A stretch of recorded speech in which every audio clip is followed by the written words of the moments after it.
Me despidieron. Era un hombre de mediana edad sin habilidades especiales, así que lo mejor que pude hacer fue aceptar un trabajo como gerente de almacén en una empresa privada. El primer día de trabajo, vi esa cosa enorme y polvorienta tirada en un rincón. Una máquina de precisión importada de $4 millones. Ahí asentada como si fuera chatarra. Mi nuevo compañero se burló. No te molestes. El jefe se gastó una fortuna en esa cosa. 10 expertos no pudieron arreglarla. Ahora es solo un adorno. Me acerqué y toqué la máquina. Se sentía familiar. Puedo arreglar esto. Todo el taller se quedó en un silencio sepulcral. El jefe lo escuchó y se acercó. Me miró de arriba abajo con total desprecio. Si la arreglas, te daré la mitad de mis acciones. Si no puedes, pagarás con tu futuro. El taller apestaba a aceite de motor y polvo de metal. Todos me miraban, conmocionados y ofuscados, como si fuera un insensato. Nuestro jefe, Bill Lamar, tenía unos 40 años. Era un tipo regordete con gafas de montura dorada. Se abrió paso entre la multitud y me miró de arriba abajo, sus ojos examinando mi ropa de trabajo desteñida y mis botas polvorientas. Luego sus ojos se posaron en mis manos, cubiertas de callos y cicatrices. ¿Tú? Resopló. Ni siquiera ocultaba la burla. Sean Seeger, ¿verdad? Recursos Humanos dijo que solía ser gerente de almacén en alguna empresa estatal. Soy técnico superior de mantenimiento, dije en voz baja pero clara. ¿Técnico superior de mantenimiento? Bill soltó una carcajada que le sacudió la barriga. Esa es la cosa más graciosa que he escuchado en todo el día. Todo el taller empezó a reírse junto con él. ¿Un técnico superior de mantenimiento trabajando como gerente de almacén? Señor Seeger, su broma es pésima. No estoy bromeando. Lo miré fijamente a los ojos. Puedo arreglarla. Miré más allá de él a la máquina en el rincón. Un centro de mecanizado alemán DMG de 5 ejes. La pintura color marfil estaba enterrada bajo el polvo. Parecía una obra de arte abandonada. Se me oprimió el pecho. Fue como encontrarme con un viejo amigo. Bill dejó de reír. Sus mejillas regordetas temblaron y su expresión se volvió desagradable. De acuerdo, está bien, aplaudió. Tenemos más de 20 ingenieros aquí. Me gasté $500,000 en 8 supuestos expertos, y ninguno de ellos dijo lo que tú acabas de decir. Se acercó con su dedo rechoncho casi en mi cara. Eres un flamante gerente de almacén, y me estás diciendo que puedes arreglarla. Sí. No me moví. Bien, levantó la mano. Hagamos un trato.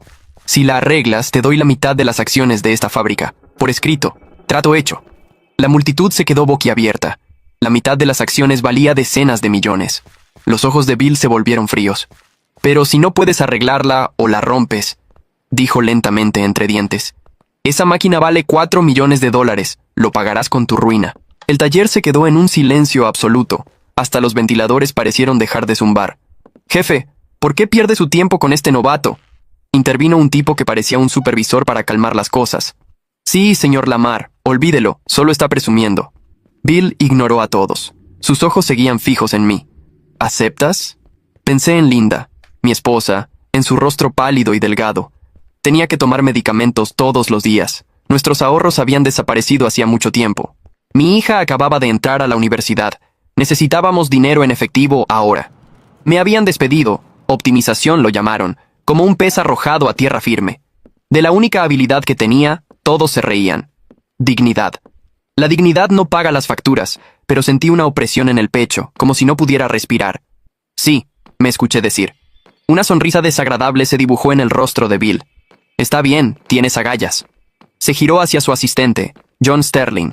Imprime un contrato. No, que sea un acuerdo de apuesta. Hoy voy a enseñarle a este tipo a no abrir la boca de más.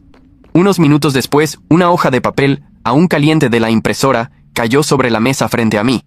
Acuerdo de apuesta de reparación de equipo. Parte A, Bill Lamar. Parte B, Sean Seeger. Los términos eran brutales y simples. Si Sean Seeger repara el centro de mecanizado de 5 ejes DMG, la parte A le cederá el 50% de las acciones de la empresa. Si la reparación falla o causa más daños, Sean Seeger pagará una compensación total de $4 millones. Pagar con tu ruina no es solo un decir.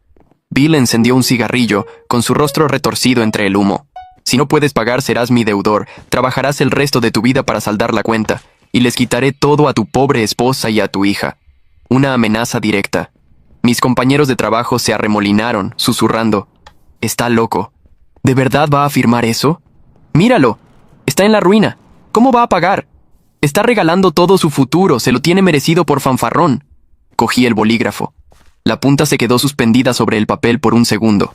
Pensé en Linda agarrando mi mano antes de irme, con los ojos preocupados. Sean, no te exijas demasiado. Tu salud es lo que importa. Ya veremos qué hacer con el dinero. Pensé en mi hija por teléfono, toda emocionada. Papá, me dieron la beca. Eso les ayudará a ti y a mamá. No podía echarme atrás. Tenía que ganar. Firmé Sean Seeger en la sección de la parte B sin dudarlo. Levanté la vista y me encontré con la mirada engreída de Bill. Jefe, necesito 3 meses de sueldo por adelantado. Bill se congeló, y luego estalló en carcajadas aún más fuertes. ¡Ja, ja, ja! No has hecho ni una simple tarea y ya estás pidiendo dinero, infeliz. Casi me grita, pero luego se contuvo. Me miró con total desdén. Bien, lo tienes. Hizo que el contador trajera un fajo de billetes y lo golpeó contra la mesa delante de todos. 10,000. Ve a comprarle medicina a tu esposa.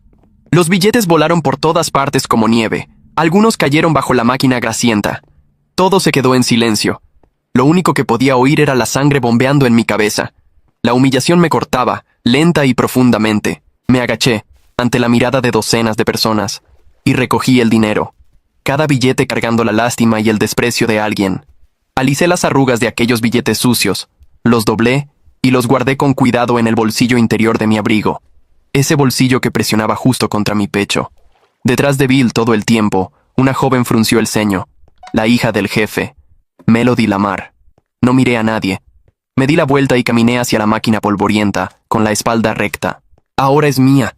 Caminé alrededor de la DMG, mirándola como a un viejo amigo al que no había visto en años.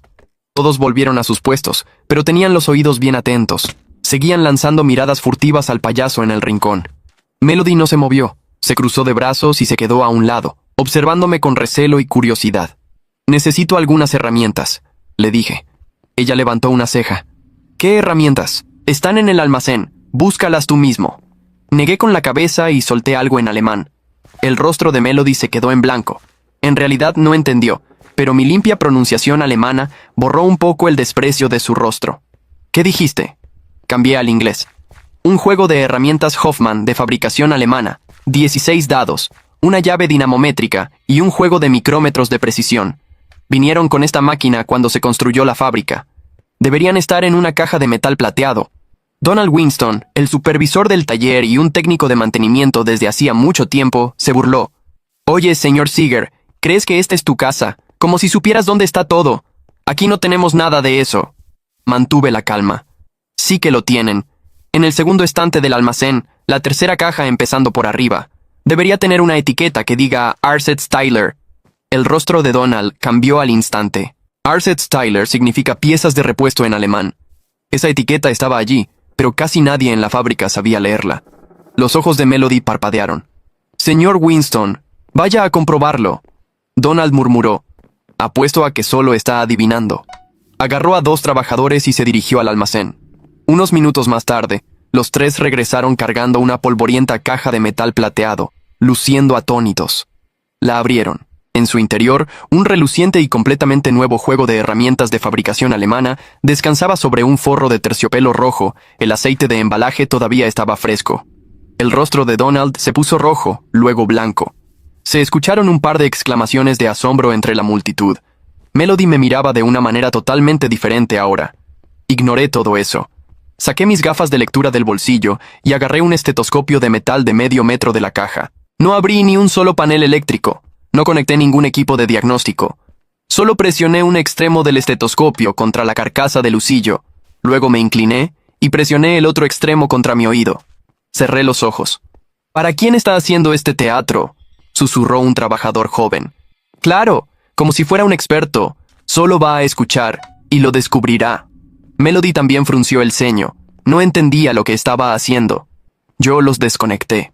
El mundo entero se redujo a mí dentro de la máquina.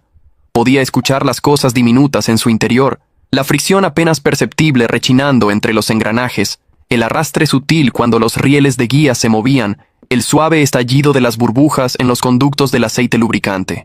Para cualquier otro, era solo ruido. Para mí, era un informe claro como el día de lo que estaba mal. Me quedé allí durante 10 minutos enteros.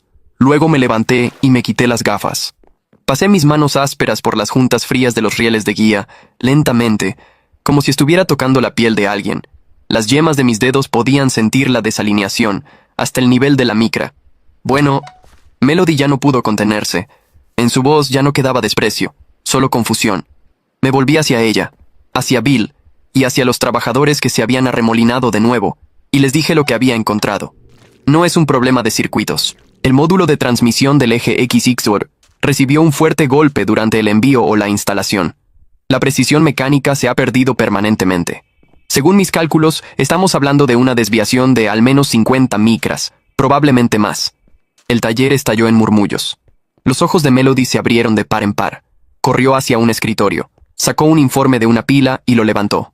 Pero el informe conjunto de esos 8 expertos decía que el chip de control principal se sobrecargó y se arruinó, que la placa de controladores estaba averiada. Nos dijeron que debíamos cambiar toda la placa base y el sistema de servomotores. El informe tenía fallo en el chip de control principal, resaltado en rojo, y el presupuesto de reparación debajo, $1.2 millones. Le eché un vistazo y sonreí con suficiencia. Se equivocan. ¿Cómo estás tan seguro?, insistió Melody. Señalé un pequeño perno hexagonal en la base de la máquina. Este perno es uno de los pernos de referencia. Se calibran horizontalmente en la fábrica. El par de apriete es estricto. La tolerancia no puede superar los 0,1 nm. Pasé los dedos por encima. Pero el apriete de este perno está mal. Alguien lo apretó 2 veces, y quienquiera que haya sido, era un novato. No lo calibraron y destrozaron el equilibrio de tensión que la fábrica configuró para toda la base. Esa es la verdadera razón por la que se perdió la precisión. En cuanto a la alarma del circuito, hice una pausa. El problema mecánico sobrecargó el servomotor, por lo que la autoprotección del sistema se activó. Eso es todo. El taller se quedó en silencio. Todos me miraban como si fuera una especie de genio extraño. Un gerente de almacén acababa de tumbar la teoría de un montón de expertos con sus sofisticados equipos, usando nada más que sus oídos y sus manos. Era una locura. El rostro de Bill no paraba de cambiar. Me miró a mí y luego al informe de los expertos. Una mezcla de duda y conmoción al mismo tiempo. Melody estaba boquiabierta. Me miraba fijamente. La última pizca de desprecio en sus ojos había desaparecido. Ahora solo había sorpresa y una profunda curiosidad. Bill endureció su expresión y rompió el silencio. Hablar es fácil. Dijiste que puedes arreglarla, así que arréglala. No me importa si usaste los oídos o las manos, solo quiero resultados. De acuerdo. No dije nada más. Me quité el abrigo, quedándome solo con mi viejo chaleco gris. Saqué unas herramientas de aspecto extraño de la nueva caja Hoffman. Sin planos, sin manual, empecé a desmontar el componente de transmisión más crítico. Cada movimiento tenía su ritmo. Qué tornillo aflojar, cuánta fuerza aplicar, qué pieza sacar, en qué orden hacerlo, como si lo hubiera hecho 1000 veces. Pura memoria muscular. Mis manos golpeadas y llenas de cicatrices se movían de forma rápida y suave, casi como bailando. Los tipos que miraban, que al principio se reían y me señalaban, empezaron a susurrar. Míralo fingir. Será muy gracioso cuando no pueda volver a armarla. ¿Verdad? Esta cosa es alemana, sin planos, está frito. Pero las risas se apagaron. Todos guardaron silencio. La burla se convirtió en silencio, luego en conmoción, luego en algo parecido al asombro. Lo que yo estaba haciendo era irreal, incluso para los expertos. Melody sacó un grueso manual de reparación original en alemán de alguna parte. Lo hojeó rápido, observando mis manos, comparando. Su mandíbula no paraba de caer. Dios mío, lo que estás haciendo, susurró con la voz temblorosa. Es el método de calibración de emergencia para condiciones extremas del manual. Incluso nuestros instructores alemanes dijeron que era solo teórico, dijeron que nadie podría llevarlo a cabo en la vida real. No levanté la vista del trabajo. Las palabras de Melody flotaron encima de mí como si estuvieran dirigidas a otra persona. Para mí, en ese momento, no existían el taller, ni Bill, ni los trabajadores con la boca abierta. Solo existía la máquina. Y la máquina me hablaba con un lenguaje que aprendí a lo largo de 22 años, en fábricas de 3 países distintos, con las manos dentro de componentes que costaban más que mi sueldo de un año. El módulo de transmisión del eje XY estaba fuera ahora. Lo sostuve bajo la luz, girándolo lentamente. La desalineación era exactamente donde la había sentido. Una fractura invisible a simple vista, pero devastadora en términos de precisión. Milésimas de milímetro que convertían una máquina de 4 millones en chatarra glorificada. Saqué el micrómetro de precisión de la caja Hoffman. La medición confirmó lo que ya sabía. 73 micras de desviación. Peor de lo que había calculado inicialmente, pero dentro de lo reparable. Dentro de lo que yo podía hacer. 73 micras. dije en voz alta, sin dirigirme a nadie en particular. Melody casi dejó caer el manual. ¿Cómo? Buscó la página correspondiente, sus dedos corriendo por las tablas técnicas. El límite de tolerancia para recalibración manual es 80 micras. Si hubiera sido 81, la pieza tendría que reemplazarse por completo. Me miró. Estás en el límite exacto de lo que es salvable. Lo sé. ¿Y si te equivocas en la recalibración? Si te pasas por una sola micra en cualquier dirección, no me voy a pasar. Bill se había quedado quieto en el fondo, con los brazos cruzados y el cigarro a medio consumir entre los dedos. Su expresión ya no era de burla abierta. Era algo más incómodo, la expresión de un hombre que empieza a sospechar que cometió un error de cálculo. Donald Winston, el supervisor, se acercó a él y le susurró algo al oído. Bill frunció el ceño. Asintió. 2 minutos después, Donald caminó hacia mí con una actitud diferente a la de antes. Menos arrogante. Más calculada. «Oye, Seeger». Se puso en cuclillas a mi lado, bajando la voz para que solo yo lo escuchara.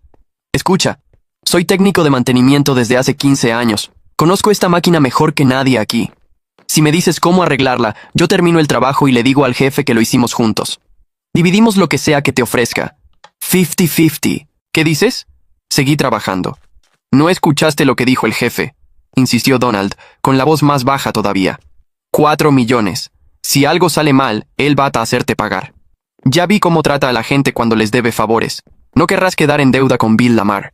Coloqué el módulo sobre la superficie de trabajo con cuidado, me limpié las manos en un trapo y lo miré directamente. «Donald, lleva 15 años como técnico de mantenimiento en esta fábrica». Él asintió envalentonado. «Entonces dime, ¿cuál es el par de apriete estándar para un perno de referencia M12 en una base de fundición gris de clase 250? Se quedó en silencio. ¿No lo sabes? Abrió la boca. La cerró. El par correcto es 47 Newton metro, con una tolerancia de más o menos 0.1. El perno que alguien apretó incorrectamente en esta máquina fue ajustado a 63, casi el 40% por encima del valor correcto. Me volví hacia la máquina. Eso no se aprende en 15 años de mantenimiento general. Se aprende en equipos de precisión alemanes de 5ª generación. Así que no, Donald. No voy a necesitar tu ayuda. Donald se levantó lentamente y se alejó sin decir nada. Vi cómo le susurraba algo al oído a Bill. El rostro de Bill se oscureció. Trabajé durante 4 horas seguidas sin parar. La recalibración manual del módulo de transmisión requería una secuencia de 23 pasos, en orden exacto, sin margen para improvisación. Cada ajuste debía verificarse con el micrómetro antes de pasar al siguiente. Un error en el paso 7 invalidaba todo lo que venía después. Un error en el paso 19 podía dañar permanentemente el husillo principal. Melody no se movió de mi lado en ningún momento. Al principio solo observaba con los brazos cruzados, el manual abierto, comparando cada movimiento mío con las instrucciones en alemán. Pero a medida que avanzaban las horas, fue bajando los brazos. El manual quedó cerrado sobre la mesa. Ya no lo necesitaba para seguirme.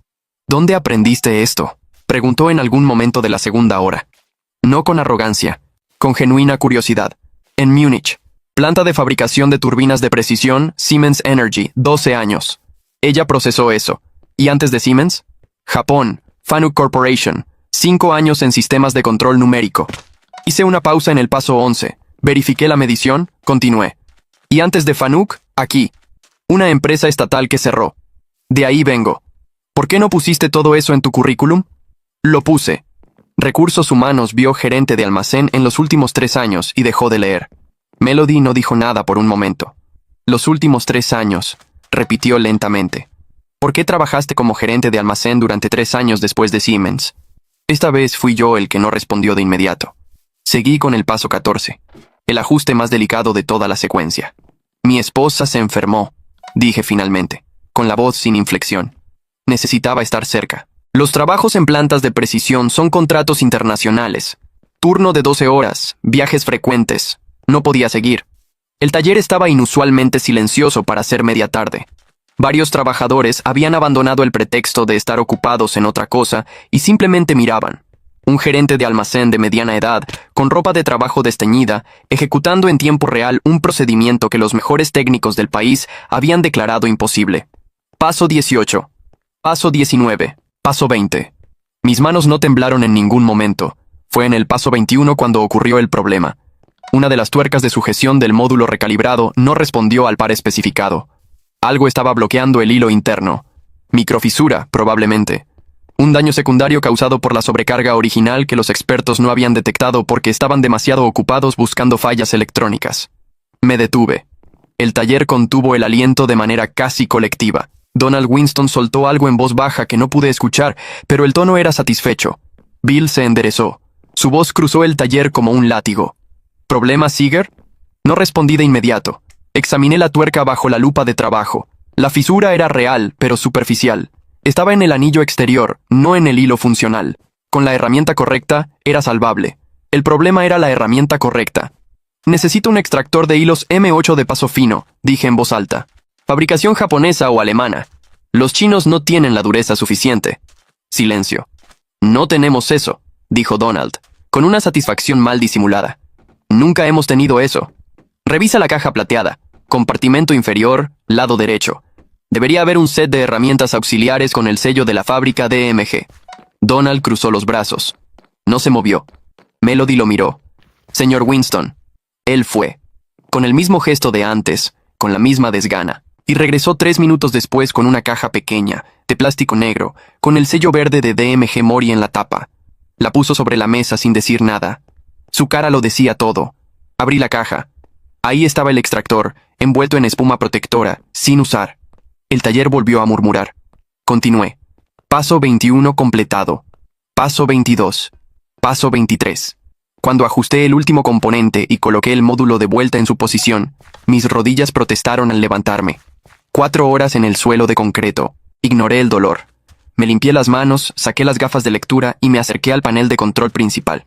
¿Qué estás haciendo?, preguntó Melody. Iniciando el diagnóstico de arranque. ¿Ya está lista? El componente mecánico sí. Ahora el sistema necesita verificar que el software de control reconoce la nueva calibración. Si el eje XY responde dentro de parámetros, la máquina está operativa. Mis dedos encontraron la secuencia de inicio en el panel como si los hubiera tocado ayer. No hace 3 años, no hace 10. Ayer. El panel parpadeó. Los indicadores cambiaron de rojo a amarillo. Bill se acercó sin que nadie lo llamara. El cigarro había desaparecido. Sus manos, que siempre habían estado en los bolsillos o gesticulando con desprecio, colgaban a los lados. El panel parpadeó de nuevo. Amarillo a verde. Un sonido suave y mecánico llenó el taller. No el chirrido de algo roto. El zumbido limpio y uniforme de una máquina que vuelve a la vida. El husillo principal comenzó a girar, lento al principio, luego acelerando hasta su velocidad de crucero con una suavidad que ninguno de los presentes había escuchado antes. Nadie habló. Luego, desde el fondo del taller, un trabajador joven, el mismo que había dicho que yo era un lunático, soltó un sonido que no era exactamente un aplauso, ni exactamente una exclamación. Era el sonido involuntario de alguien que acaba de ver algo que no esperaba ver. Melody tenía los ojos fijos en la pantalla del panel. Los números de precisión del eje XY aparecieron en la pantalla. Desviación 0.3 micras. Dentro del parámetro operativo de la máquina, que exigía menos de 2 micras, 0.3 micras. De 73 a 0.3, con las manos y un estetoscopio. Me volví hacia Bill Lamar. Él me miraba con una expresión que yo reconocía. No era arrepentimiento, no era admiración. Era la expresión de un hombre que acaba de perder algo que creía que nunca podría perder, y que todavía está calculando cómo recuperar el control de la situación. Pensé en los billetes volando por el suelo, en agacharme a recogerlos uno por uno, bajo la mirada de docenas de personas. Pensé en Linda, y esperé. Bill Lamar tardó exactamente 11 segundos en recomponerse. Los conté. Era un hábito que había desarrollado en años de negociaciones con gerentes de plantas que no querían reconocer un error. Contar los segundos que tardaban en decidir si iban a ser honestos o si iban a buscar una salida. 11 segundos.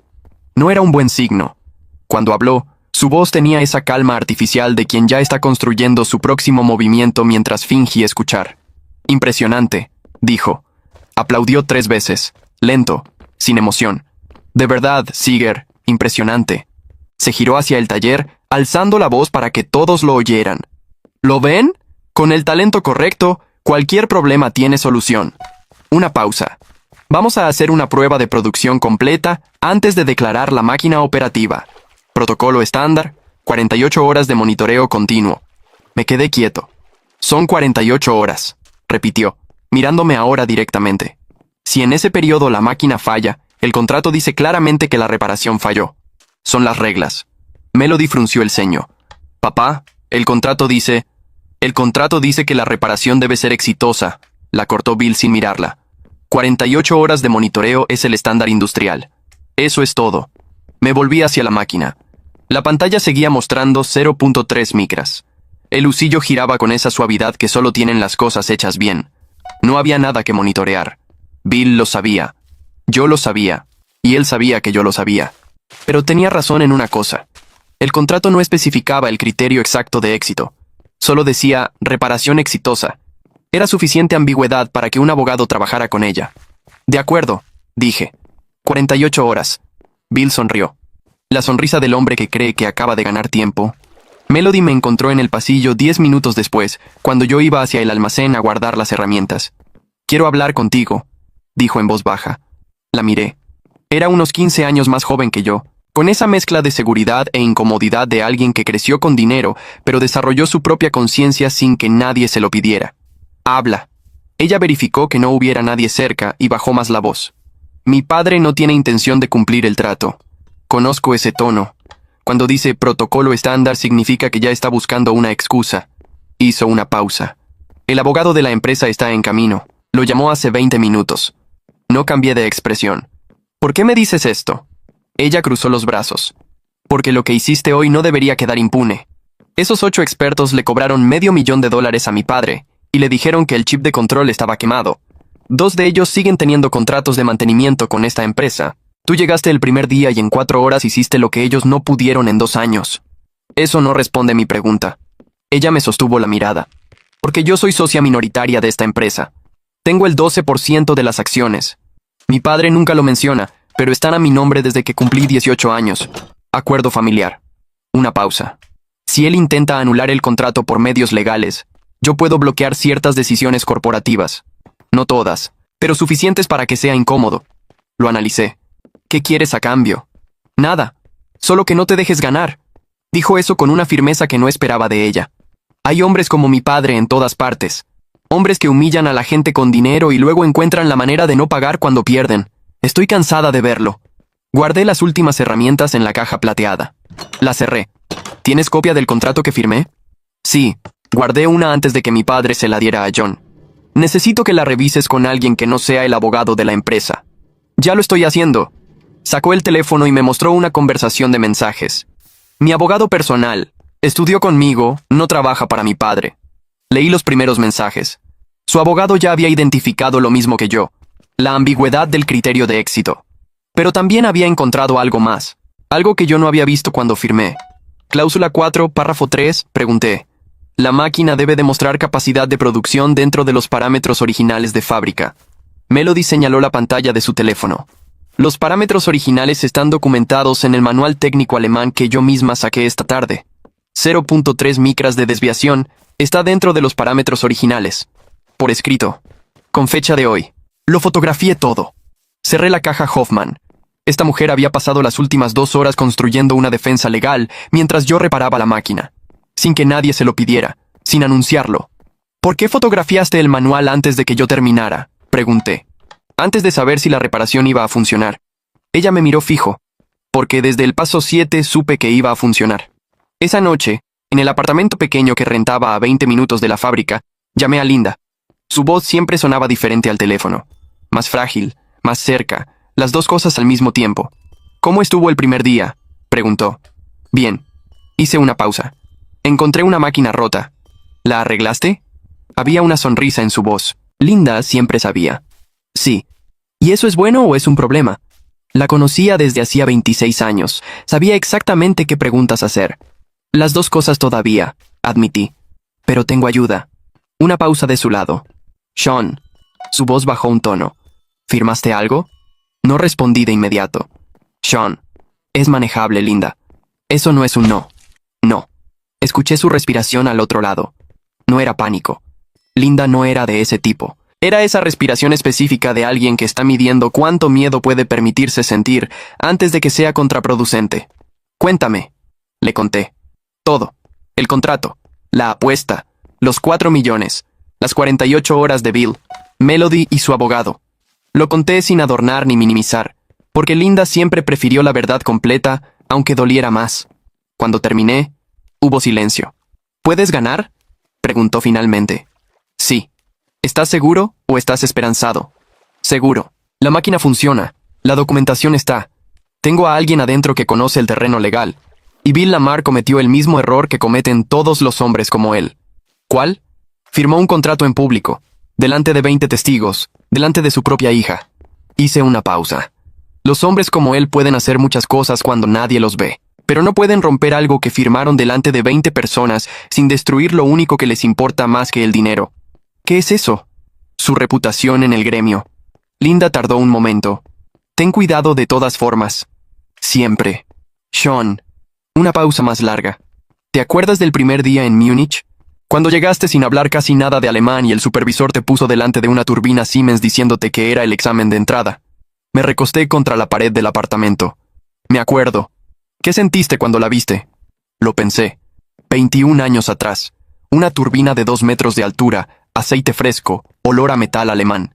Manos que todavía no tenían todas las cicatrices que tienen ahora. Que ya la conocía, dije. Que solo necesitaba que me dejaran acercarme. Hoy fue igual, ¿verdad? No respondí. Pero ella supo la respuesta de todas formas. Entonces gana, dijo simplemente. Ya sabes cómo. Colgué. Me quedé mirando el techo del apartamento pequeño, con el teléfono sobre el pecho. Me acordé del primer momento.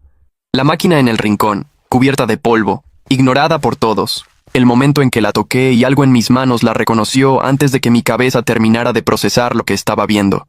Se me oprimió el pecho. Fue como encontrarme con un viejo amigo. Todo lo que había pasado ese día. La humillación de los billetes en el suelo, las risas del taller, la amenaza de Bill, las 48 horas. Había comenzado en ese instante. Con ese reconocimiento. Y esa noche, recostado en el apartamento con las manos todavía oliendo a aceite de precisión alemán, entendí algo que no había podido formular en el taller. La máquina no me necesitaba a mí para ser rescatada. Yo la necesitaba a ella. Necesitaba ese primer día. Ese trato absurdo. Esos billetes en el suelo. Esas risas. Necesitaba que alguien me pusiera al frente de algo que nadie más podía hacer y me dijera que era imposible. Para recordar lo que había olvidado en 3 años de almacén y facturas médicas y dignidad guardada en silencio. Que sabía exactamente quién era. Y que ese conocimiento era el único que nadie me había podido quitar. Las 48 horas empezaron a las 8 de la mañana del día siguiente. Llegué a la fábrica 1 hora antes. El taller estaba casi vacío, solo el personal de turno nocturno saliendo. La máquina seguía encendida, el lucillo girando con esa calma mecánica perfecta. Me senté frente al panel de control, saqué un cuaderno y empecé a registrar lecturas cada 15 minutos. Temperatura del lucillo, vibración del eje, consumo energético. Todo dentro de los parámetros originales de fábrica. Todo documentado con hora y firma. Si Bill quería 48 horas de monitoreo, iba a tener 48 horas de evidencia impecable. A las 9 llegó John Sterling, el asistente de Bill. Me miró desde la entrada del taller. Luego se acercó con esa actitud de quien viene a hacer algo que no quiere hacer porque alguien más se lo ordenó. El jefe dice que el monitoreo lo hace el equipo técnico interno. Señaló a Donald Winston, que estaba detrás de él. No es necesario que tú estés aquí. Levanté el cuaderno. Tengo 16 lecturas registradas desde las 7 de la mañana, todas firmadas y con hora. Lo miré. Si el equipo técnico interno quiere hacer su propio monitoreo, adelante, pero yo también voy a seguir con el mío. John miró el cuaderno. Miró a Donald. Donald encogió los hombros. Se fueron sin decir nada más. A las 2 de la tarde del primer día, Melody me mandó un mensaje. El abogado de mi padre presentó esta mañana una solicitud de revisión del contrato. Argumenta que la cláusula de éxito es ambigua y que requiere interpretación legal. Mi abogado ya tiene la respuesta lista. ¿Puedes estar disponible mañana a las 10? Respondí. Sí. 30 segundos después, otro mensaje. Hay algo más. Anoche Donald Winston estuvo en el taller hasta las 11. Las cámaras lo muestran cerca de la máquina durante 40 minutos. No tocó nada que yo haya podido ver, pero quiero que la revises esta tarde. Guardé el teléfono y me levanté. Revisé la máquina componente por componente durante 1 hora. No encontré daño físico. Pero en el panel de control, enterrado en el menú de configuración avanzada, alguien había modificado el umbral de alarma del sistema. Originalmente estaba configurado para activarse si la desviación superaba las 2 micras. Alguien lo había cambiado a 0.5 micras, un umbral artificialmente bajo, diseñado para que la máquina generara una alarma de fallo técnico incluso operando dentro de los parámetros correctos. Lo restauré al valor original, lo fotografié antes y después.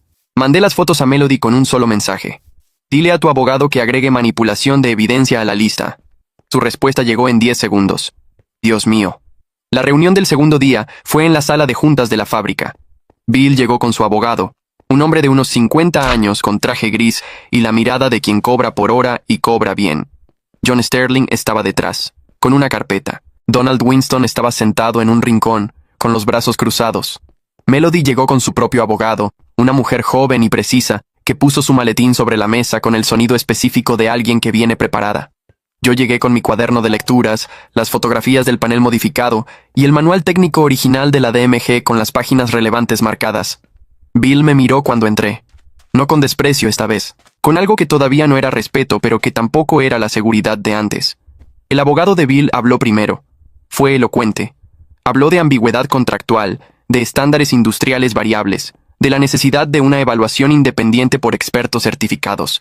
Habló durante 12 minutos sin decir nada que no fuera niebla legal bien presentada. Cuando terminó, la abogada de Melody abrió su maletín. Voy a ser breve, dijo. La desviación actual del eje X-Ixtor es 0.3 micras, documentada en 16 registros firmados durante las últimas 40 horas. El parámetro original de fábrica especificado en el manual técnico DMG es 2 micras. La máquina opera al 15% del límite máximo tolerable. Puso los documentos sobre la mesa. En cuanto a la ambigüedad del criterio de éxito, la cláusula 4 del contrato hace referencia explícita a los parámetros originales de fábrica. Esos parámetros están documentados y verificados. No hay ambigüedad. El abogado de Bill empezó a hablar. Ella lo interrumpió con una calma que era casi quirúrgica. Además, colocó las fotografías del panel en el centro de la mesa. Durante el periodo de monitoreo, alguien con acceso al taller modificó el umbral de alarma del sistema de control de la máquina, alterando artificialmente un parámetro que hubiera generado una falsa alarma de fallo. Las fotografías tienen marca de hora y muestran el valor modificado y el valor restaurado. Lo miró. Si su cliente prefiere que esta información llegue a un contexto legal más amplio, podemos organizarlo. El abogado de Bill miró las fotografías. Luego miró a Bill. Bill tenía los ojos fijos en la mesa. Donald Winston en su rincón había dejado de cruzar los brazos. Los tenía ahora sobre las rodillas, con las manos juntas, la postura de alguien que empieza a calcular consecuencias. John Sterling carraspeó. Podríamos necesitar un receso para... No hay receso necesario. La abogada de Melody recogió sus documentos con la misma eficiencia con que los había puesto. El contrato es claro. La reparación fue exitosa según los términos establecidos. Las 48 horas de monitoreo se completarán esta tarde a las 8. Esperamos la transferencia de las acciones dentro de las 72 horas posteriores, conforme lo especifica el Código Mercantil Local, en casos de acuerdos ejecutivos privados. Se levantó. Cerró el maletín. Hay algo más que su cliente debería considerar. Su voz bajó apenas un tono, sin perder la precisión. Esta empresa tiene contratos activos con 4 proveedores industriales del sector. 2 de esos proveedores son también clientes de firmas con las que la familia Lamar tiene relaciones comerciales. Un litigio público en torno a un contrato de apuesta incumplido generaría el tipo de atención periodística que ese sector prefiere evitar. Una pausa breve.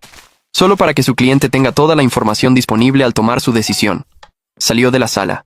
Yo me quedé. No porque necesitara quedarme, sino porque quería ver la cara de Bill Lamar en el momento en que entendió que había perdido. No fue un colapso dramático. Fue más pequeño que eso, y por eso más real. Sus mejillas regordetas perdieron el color. Sus dedos, que siempre estaban moviéndose, se quedaron quietos. Sus ojos se movieron por la mesa sin encontrar nada donde posarse. Era la cara de un hombre que construyó toda su vida sobre la convicción de que el dinero compra las salidas, y que acaba de encontrar una salida que el dinero no puede comprar. Lo miré el tiempo suficiente. Luego recogí mi cuaderno y me fui. En el pasillo, Melody me esperaba apoyada en la pared con los brazos cruzados. Cuando me vio salir, levantó una ceja. ¿Cómo estaba? Pensé en sus mejillas sin color, en sus dedos quietos. Procesando, dije. Ella asintió despacio. Esta noche se completan las 48 horas. Miró hacia la sala de juntas. Mañana empieza lo que sigue. Sí, mañana empezaba lo que sigue. Las acciones. La empresa. Todo lo que había comenzado con una máquina polvorienta en un rincón y un hombre regordete que tiró billetes al suelo creyendo que eso era el final de la conversación. No era el final. Era el principio. Las 8 de la noche del segundo día, el panel de control de la DMG marcó exactamente lo mismo que 48 horas antes. 0.3 micras. El husillo giraba. Los ejes respondían. La máquina no había fallado una sola vez. No hubo aplausos. No hubo anuncio. Solo el zumbido limpio y constante de algo que funcionaba exactamente como debía. Fui al vestuario, me lavé las manos, me puse el abrigo. Cuando salí al estacionamiento, Bill Lamar me estaba esperando. No traía al abogado. No traía a John Sterling. Solo él, con las manos en los bolsillos del abrigo y el aliento formando pequeñas nubes en el aire frío de la noche. Sin las gafas de montura dorada. Sin el cigarro. Parecía 10 años más viejo que el hombre que 2 días atrás había tirado billetes al suelo. Seeger. Me detuve. Quiero hablar, sin abogados. Lo miré. Habla. Él miró el suelo por un momento. Luego me miró. Era el tipo de mirada que le cuesta mucho a ciertos hombres. Directa, sin cobertura. Sé lo que hizo Donald. Hizo una pausa. No lo ordené yo. Pero es mi taller. Mi responsabilidad. Otra pausa. Ya no trabaja aquí. No respondí. Y los 2 expertos que siguen con contratos de mantenimiento. Su voz sonó pesada. Los llamé esta mañana. Les cancelé los contratos. Le devolveré el dinero a la empresa por el daño que causaron con su diagnóstico erróneo. Eso no lo va a ver ningún abogado ni ningún periodista. Pero quería que lo supieras. El estacionamiento estaba silencioso. A lo lejos, el ruido del tráfico de la ciudad. ¿Por qué me dices esto?, pregunté. Bill se quedó callado un momento. Cuando habló, la voz era diferente, más pequeña, sin el volumen fabricado con el que llenaba el taller. Porque llevo 30 años en esta industria y creo que sé reconocer a la gente. Hizo una pausa larga. Y me equivoqué contigo desde el primer segundo. No solo me equivoqué, fui deliberadamente injusto. Tragó saliva. Eso tiene un precio, no solo legal. Lo observé. 30 años construyendo una empresa con las manos, la astucia y probablemente muchos momentos de brutalidad que nunca saldría a buscar.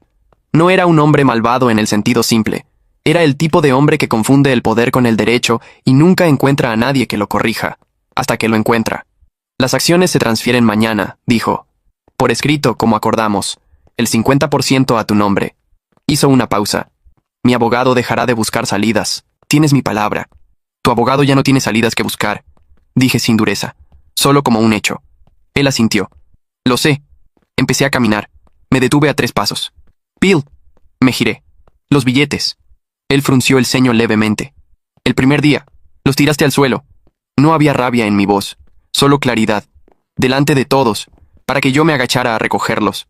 Él abrió la boca. La cerró. Mañana, antes de que firmemos cualquier documento. Lo miré fijo. Quiero que lo digas en el taller, delante de todos, que fue un error, no un discurso. Solo eso. El silencio duró varios segundos. De acuerdo, dijo. Seguí caminando hacia mi auto. A la mañana siguiente, a las 9, Bill Lamar entró al taller con el mismo paso de siempre, pero sin el cigarro, sin las manos en los bolsillos. Se paró en el centro, donde todos podían verlo, y habló con una voz que no tenía ninguno de los registros que el taller le conocía. El primer día que Sean Seeger llegó aquí, lo humillé delante de todos. Fue un error. No explicó. No elaboró. Solo eso. El taller quedó en silencio absoluto. Luego Bill me miró, hizo un gesto hacia la oficina, y entramos a firmar los documentos. Esa tarde llamé a Linda desde el estacionamiento de la fábrica. Está hecho, dije cuando contestó. Silencio de su lado. Luego un sonido que no era llanto, pero que tampoco era solo alivio. Era el sonido específico de alguien que llevaba semanas conteniendo algo muy pesado y finalmente puede soltarlo. ¿Estás bien?, preguntó. Sí. ¿De verdad? De verdad. Otra pausa. Sean. Su voz bajó al tono que reservaba para las cosas importantes. ¿Cómo te sientes? Lo pensé. El estacionamiento. El sol de la tarde. Las manos todavía oliendo a aceite de precisión. El documento firmado en el bolsillo interior del abrigo, exactamente donde 2 días antes había guardado los billetes del suelo. Como cuando terminé el primer trabajo en Múnich, dije. La turbina Siemens. ¿Te acuerdas de lo que me dijiste cuando te llamé esa noche? Te dije que lo sabía desde antes de que empezaras. Sí. Hice una pausa. Tenías razón. Hay algo que nadie te explica sobre el tipo de humillación que recibí ese primer día. No es el dolor inmediato, que es real y que corta. Es lo que viene después. La voz interna que empieza a preguntarte si quien se rió tenía razón. Si los años, las cicatrices en las manos, los países, los turnos de 12 horas, si todo eso era suficiente. Si era suficiente. Esa voz es el verdadero enemigo. No Bill Lamar. No Donald Winston. No los 8 expertos que cobraron $500,000 por un diagnóstico equivocado. La voz que te pregunta si mereces ocupar el espacio que ocupas. Me agaché a recoger esos billetes del suelo uno por uno. Lo hice despacio, sin apuro, con la espalda recta. Y mientras lo hacía, algo en mí tomó una decisión que no formulé en palabras hasta esa noche en el apartamento. No iba a dejar que nadie más me hiciera dudar de lo que sabía hacer. No porque fuera arrogante, sino porque tenía 22 años de evidencia de que sabía hacerlo. Mis manos lo sabían, mis oídos lo sabían. La máquina lo sabía antes de que yo terminara de tocarla. El mundo puede pasar décadas ignorando lo que sabes. Puede ponerte un título equivocado, darte un escritorio equivocado, mirarte con los ojos equivocados. Puede reírse cuando hablas, puede tirarte billetes al suelo. Pero lo que sabes de verdad, con el cuerpo, con los años, con las manos llenas de cicatrices, eso no desaparece porque alguien se ría. Solo espera. Espera el momento en que alguien, por accidente o por arrogancia, te pone frente a la única cosa que nadie más puede resolver. Y entonces lo resuelves. No para demostrarle nada a nadie, sino porque siempre supiste que podías. Y eso, al final, es lo único que importa.